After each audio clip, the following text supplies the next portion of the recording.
जय हिंद। मैं आनंद कश्यप एक बार फिर से आप सभी का स्वागत करता हूं फिजिक्स की एक नई क्लास में।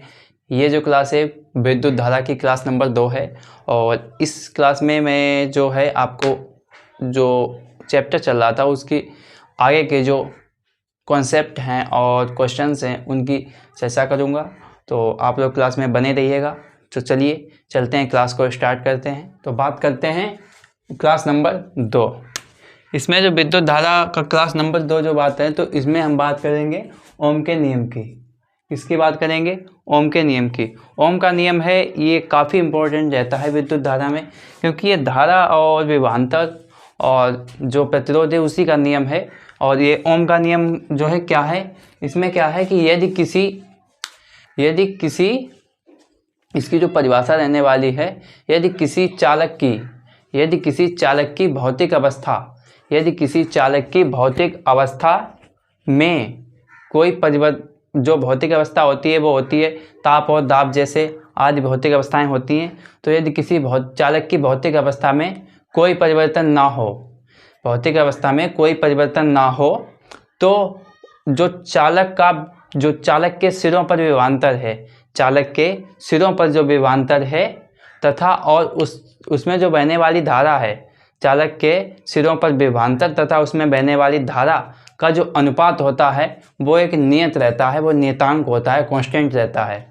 ये ओम का नियम है, ठीक है। यदि किसी चालक की भौतिक अवस्था जैसे ताप दाब आदि में कोई परिवर्तन ना हो, तो उसमें बहने वाली धारा का अनुपात नियत रहता है, ठीक है। तो चालक के सिरों पर विभवांतर और उसमें बहने वाली धारा का अनुपात नियत रहता है, ठीक है। इसका जो फार्मूला हो जाएगा V बराबर IR से होता है, ठीक है।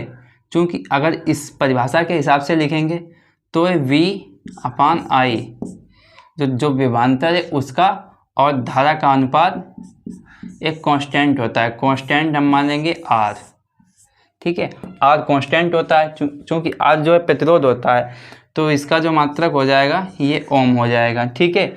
या फिर इसको लिख सकते हैं OHM, ठीक है। और या इसको इस प्रकार से लिखेंगे, जैसे ये वो विभवांतर है, ठीक है। विभवांतर का मात्रक हो जाएगा वोल्ट। क्या मात्रक हो जाएगा? वोल्ट। और ये धारा है, धारा का मात्रक हो जाएगा एम्पियर, तो वोल्ट अपान एम्पियर भी इसको लिख सकते हैं, ठीक है। ये है ओम का नियम, ठीक है। और इसका जो ग्राफ होता है, इसको आपको ग्राफ से अगर प्रदर्शित करना हो, इसका जो ग्राफ होता है एक सरल रेखा होता है। जैसे ये मान लीजिए इसका ग्राफ लेंगे अपन, ठीक है। ये ओ मूल बिंदु है, ये जो है ये ऊपर वर्टिकल लाइन हम लेंगे धारा की, और ये जो लाइन है ये लेंगे V की, ठीक है। इसका जो होगा कांस्टेंट रहेगा, ठीक है। अब यहाँ से अगर आप निकालेंगे, ठीक है, तो V बराबर IR हो जाएगा, ठीक है। तो यहाँ से आएगा V डायरेक्टली प्रोपोर्शनल I, क्योंकि ये जो R है तो कांस्टेंट हो जाएगा, ठीक है, I के प्रोपोर्शनली हो जाएगा। तो यहाँ से ये धारा का जो ये ग्राफ जाएगा, ये एक सरल रेखा होगी जो इसमें ओम के नियम है, और इसका जो ग्राफ रहेगा वो एक सरल रेखा रहेगी, ठीक है। तो इसके बाद और इसमें चलते हैं अगले टॉपिक पे, ठीक है। अब नेक्स्ट टॉपिक क्या रहने वाला है, तो चलते हैं। तो अब बात करते हैं, जो अगला जो नेक्स्ट टॉपिक था हमारा वो है टॉपिक है अनुगमन वेग के आधार पर ओम के नियम का निगमन।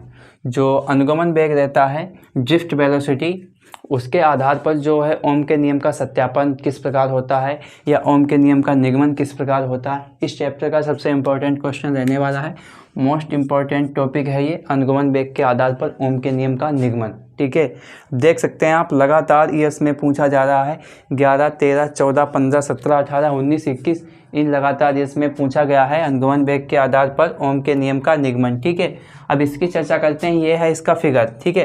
तो इसके क्या है, माना कि ये लंबाई का चालक है, ये जो चालक है इसकी लंबाई L है, मान लिया यह लंबाई का एक चालक ले लिया गया है, ठीक है। तथा चालक का जो अनुप्रस्थ काट का क्षेत्रफल, ये वाला एरिया, इसका जो क्षेत्रफल रहने वाला है वो A हो जाएगा, ठीक है। इसका क्षेत्रफल A हो जाएगा, और उसके बाद में इसके चालक में जो ये ये है इकाई आयतन, इसमें जो इलेक्ट्रॉनों की संख्या है वो n है, ठीक है, इलेक्ट्रॉनों की संख्या है। अब इसके चालक के सिरों पर यदि इसके चालक ये इसके ये सिरे हैं, इन पर यदि विभवांतर B लगा दिया जाए, ठीक है, विभवांतर B लगा दिया जाए तो चालक में उत्पन्न विद्युत क्षेत्र, अगर इस पर विभवांतर लगेगा तो इसमें एक विद्युत क्षेत्र उत्पन्न होगा, ठीक है। तो वो विद्युत क्षेत्र कितना होगा, विद्युत क्षेत्र E बराबर V/D होता है, E बराबर V/D होता है। चूँकि यहाँ से V और ये L, चूँकि यहाँ पे दूरी जो है L दी गई है, तो E बराबर V/L हो जाएगा, ठीक है। ये है समीकरण नंबर 1, ठीक है। अब जो विद्युत क्षेत्र उत्पन्न होगा, इसमें जो इलेक्ट्रॉन है इनकी गति के कारण एक इन पे बल लगने लगेगा, ठीक है। जो वो बल लगेगा गति के कारण इलेक्ट्रॉन पर लगने वाला बल F बराबर E और E, ठीक है। अब ये इलेक्ट्रॉन इन पे जो बल लगेगा E और E ये है, ये Q बराबर E इलेक्ट्रॉन का आवेश रहने वाला है, ठीक है। तो यहाँ से F जो हो जाएगा विद्युत क्षेत्र V/L हो जाएगा, और इसके बाद में E का मान हो जाएगा E, ये हो जाएगा, ठीक है। इसको मान लेंगे समीकरण नंबर 2, ठीक है। अब ये जो बल लगेगा, जब इलेक्ट्रॉन पे बल लगेगा तो इलेक्ट्रॉन में एक त्वरण उत्पन्न हो जाएगा, ठीक है। इलेक्ट्रॉन में जब बल लगेगा तो उस पर उत्पन्न होगा त्वरण, ठीक है। बल के कारण जो त्वरण उत्पन्न होगा, बल के कारण उत्पन्न त्वरण, ठीक है। अब जो ये बल है, ठीक है, बल के कारण जो त्वरण उत्पन्न होगा, ये बल है, इसके कारण जो त्वरण उत्पन्न होगा, इलेक्ट्रॉन का जो मास m मान लेंगे, तो त्वरण हो जाएगा, त्वरण A बराबर F बराबर ma होता है, तो यहाँ से F/m हो जाएगा, ठीक है। यहाँ पर जो ये वाला F है, इसकी वैल्यू यहाँ पर रखेंगे, तो जब इसकी वैल्यू रखेंगे तो A बराबर हो जाएगा V/E/L और ये m, ये हो जाएगा। इसको मान लेंगे समीकरण नंबर 3 हो गया, ठीक है, समीकरण नंबर 3 हो गया। अब बात करेंगे, अब ये त्वरण जो होगा, देखिए ये जो इलेक्ट्रॉन है इसका प्रारंभ में वेग कितना रहेगा, 0 रहेगा। प्रारंभ में जो वेग रहेगा कितना रहेगा, 0 होगा, ठीक है। चूँकि इलेक्ट्रॉन का प्रारंभ में वेग 0 होगा, ठीक है, प्रारंभ में जो इसका वेग 0 हो जाएगा, उसके बाद जो है, उसके बाद जब इसमें त्वरण के कारण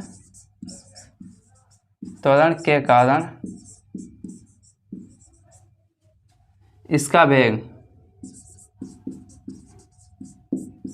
वेग अनुगमन वेग के बराबर हो जाएगा, अनुगमन वेग के बराबर, ठीक है, अनुगमन वेग के बराबर हो जाता है, ठीक है। इलेक्ट्रॉन का वेग प्रारंभ में 0 होता है, लेकिन त्वरण के कारण इसका वेग बदलेगा और फिर ये अनुगमन वेग के बराबर हो जाएगा, ठीक है। अब यहाँ से अब फिर लिखते हैं गति के प्रथम समीकरण से। अब जब ये इसके बराबर हो जाएगा तो गति के प्रथम समीकरण से, प्रथम समीकरण क्या होता है, B बराबर U प्लस AT, T समय होगा और ये एक्सीलरेशन त्वरण हो गया, ये प्रारंभ वेग, ये अनुगमन वेग के बराबर हो जाएगा, ठीक है। तो यहाँ से ये V जो हो गया VD हो जाएगा, क्या हो जाएगा, VD बराबर U 0 हो गया प्लस A जो हो गया एक्सीलरेशन AE हो जाएगा, और T स्लांतिकाल टो के बराबर हो जाएगा। तो यहाँ से जब A निकालेंगे, यहाँ से A बराबर हो जाएगा VD अपान टो, ठीक है। ये है समीकरण नंबर 4, ठीक है, समीकरण नंबर 4 हो गया। अब देखिए ये समीकरण जो हो गया, ये 4 और ये 3, इनकी तुलना कर देंगे। ठीक है, समीकरण 3/4 की तुलना करने पर, अब जब समीकरण 3/4 की तुलना करेंगे तो यहाँ से आ जाएगा, ये भी ए कट जाएगा, तो VD/τ बराबर VD/τ बराबर V और E/L into M. L length, M mass, E electron पर आवेश, V विभवांतर और VD हो जाएगा जो अनुगमन वेग। ठीक है, तो यहाँ से अब यहाँ से जो निकलेगा अनुगमन वेग VD बराबर हो जाएगा VE into τ/L into M. ये इसको समीकरण नंबर 5 मान लेंगे। ठीक है, ये समीकरण नंबर 5 हो गया। अब जो अनुगमन वेग VD बराबर होता है, चूंकि अनुगमन वेग VD बराबर होता है I/ANE, समीकरण नंबर 6 ये। ठीक है, अब इनकी दोनों की आपस में जब तुलना करेंगे तो यहाँ से आ जाएगा VE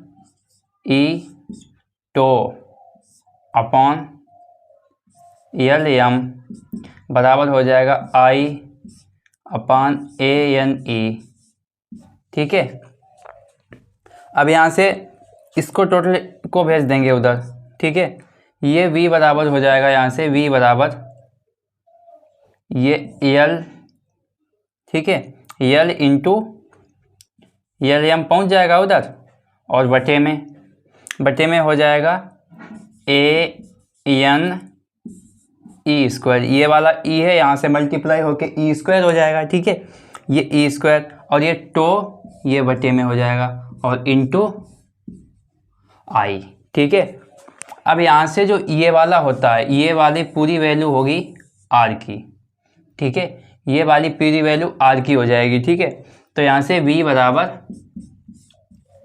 IR, ये है ओम का नियम। ठीक है, वोल्ट, ये ओम का नियम यही होता है, V बराबर IR ओम का नियम होता है। ठीक है, अब ये जो वैल्यू हो जाएगी, ये वैल्यू R की हो जाएगी। क्या हो जाएगी? R इसमें कांस्टेंट रहेगा। ठीक है, ये वैल्यू R की हो जाएगी, ये टोटल कांस्टेंट के बराबर हो जाएगा। तो ठीक है, ये था अनुगमन वेग के आधार पर ओम के नियम का निगमन। ठीक है, अनुगमन वेग के आधार पर ओम के नियम का निगमन। ठीक है, यहाँ तक की क्लास पूरी हुई। अब चलते हैं नेक्स्ट टॉपिक पे। तो नेक्स्ट टॉपिक हमारा रहेगा कि ओमीय पदार्थ, या बोल लो ओमीय प्रतिरोध, या बोल लो ओमीय चालक। ओमीय चालक, ओमीय प्रतिरोध तथा अनओमीय प्रतिरोध। क्या होते हैं ओमीय प्रतिरोध? ये जो क्वेश्चन है 2023 में पूछा गया है। ठीक है, ओमीय प्रतिरोध क्या होते हैं? देखिए, जो प्रतिरोध ताप की सभी परिस्थितियों में, टेम्परेचर पर, किसी भी टेम्परेचर पर ओम के नियम का पूर्णतः पालन करें। जो प्रतिरोध ताप की सभी परिस्थितियों में ओम के नियम का पूर्णतः पालन करते हैं, वो ओमीय प्रतिरोध कहलाते हैं। और जो ओम के नियम का पालन नहीं करते हैं, ठीक है, ओम के नियम का पालन नहीं करते हैं, वो अनओमीय प्रतिरोध कहलाते हैं। ठीक है, अब जो ओम के नियम का पूर्णतः पालन करेंगे सभी परिस्थितियों में, वो ओमीय प्रतिरोध कहलाएंगे। और जो ओम के नियम का पालन नहीं करते हैं, ताप की सभी परिस्थितियों में ओम के नियम का पालन नहीं करते हैं, वो अनओमीय प्रतिरोध कहलाते हैं। ठीक है, अब इसके बाद में बात करेंगे वैद्युत बल की। क्या होता है वैद्युत बल, उसके बाद में बात करेंगे। चलिए चलते हैं वैद्युत बल पर। तो बात करते हैं वैद्युत वाहक बल के बारे में। ठीक है, क्या होता है वैद्युत वाहक बल? ये जो 2022 जीडी एग्जाम्स में पेपर कोड में पूछा गया है, 2022 का जीडी जो पेपर कोड है क्लास 12th का, उसमें पूछा गया है। ठीक है, वैद्युत वाहक बल, इसे ईएमएफ भी लिखते हैं और इसको ई से प्रदर्शित करते हैं। किससे? ई से प्रदर्शित करते हैं। तो क्या होता है कि जब किसी सेल में वैद्युत धारा प्रवाहित की जाती है, जब किसी सेल में धारा प्रवाहित की जाती है, तो उसमें जो धारा प्रवाह का परिपथ, तो जो धारा प्रवाह का परिपथ यदि एक खुला परिपथ हो, धारा प्रवाह का जो परिपथ है वो एक खुला परिपथ हो और उसमें, ठीक है, धारा प्रवाह का परिपथ खुला परिपथ हो और उसमें जो लगने वाला विभव है, उसमें जो लगने वाला विभव है वो विभव ही सेल का विद्युत वाहक बल कहलाता है। ठीक है, तो क्या कहा गया है कि जब किसी सेल में धारा प्रवाहित की जाती है और धारा प्रवाह का परिपथ एक खुला परिपथ हो तो उसमें लगने वाला विभव ही वैद्युत वाहक बल कहलाता है। ठीक है, अब क्या होता है ये वैद्युत वाहक बल, को समझ में आया? सेल का वैद्युत वाहक बल, इसे ई से प्रदर्शित करते हैं। ठीक है, अब जो विभव होता है, विभव V बराबर W/Q, चूँकि ये विभव ही है तो इसको जब ई से प्रदर्शित करेंगे तो E बराबर W/Q हो जाएगा। इसका मात्रक भी वोल्ट ही रहेगा। क्या रहेगा? इसका मात्रक भी वोल्ट ही रहेगा। अब ये परिभाषा जो 2022 में पूछी गई थी, 23 में भी पूछी जा सकती है, तो आप लोग इसको कवर कर लीजिएगा। इसकी जो PDF है SK sir official Telegram channel पे आपको मिल जाएगी, आप वहाँ से डाउनलोड कर सकते हैं या फिर आप हमारी क्लास से ही स्क्रीनशॉट ले सकते हैं। तो इसी के साथ इस क्लास को समाप्त करते हैं। अब आपको कमेंट करके बताना है कि आपको क्लास कैसी लगी, और क्लास 12th के जो भी स्टूडेंट्स हैं उनको आप शेयर कर सकते हैं इस क्लास को। जो इस क्लास में मैं जो है आपको series by series her chapter के इम्पोर्टेंट क्वेश्चन जो लेटेस्ट एग्जाम्स में पूछे गए हैं उनके बारे में चर्चा करूंगा। तो इसी के साथ क्लास को समाप्त करेंगे, और हमारे चैनल SK सर ऑफिशियल को सब्सक्राइब कर लीजिएगा और बेल आइकन को ऑन कर लीजिएगा। चलिए इसी के साथ क्लास को समाप्त करते हैं। जय हिंद।